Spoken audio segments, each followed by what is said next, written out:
both of my mothers have read the book.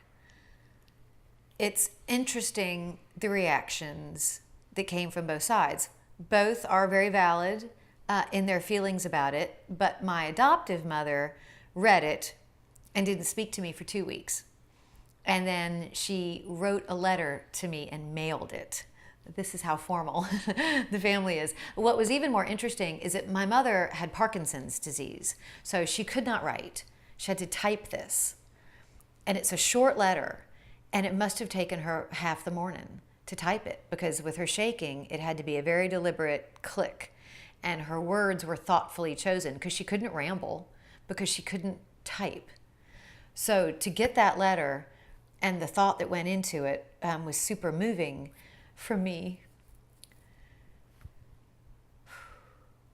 She was saddened by the thought that maybe I didn't know how much she really cared about me. We were not a family that said, "I love you." We were not a family who hugged and kissed at all. So it was surprising to me to think that she was surprised that I needed those kinds of hugs and kisses in my life desperately. And then she felt like she was the bad guy in the book. And she wanted to talk to me about it, and she wanted me to come over. So I went over the very next day, and we had a long talk about how everything was true that I had said. And I remember she looked out the window and she said, "Are you going to change our names in the book?"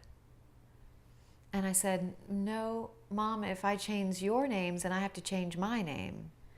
And I was just going to keep it as us, who we are.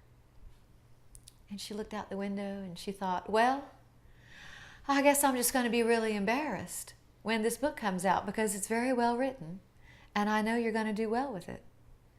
And I thought that was just the sweetest thing for her to say as a mother.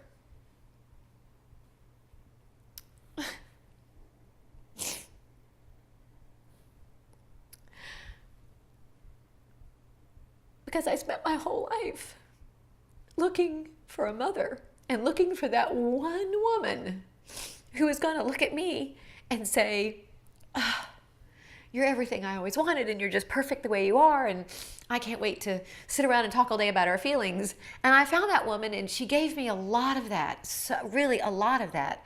And I put a lot of blame on the mother who raised me for not understanding me and what I needed. Deep down, I think she always knew what I needed. She was just incapable of giving it to me because she wasn't given that herself.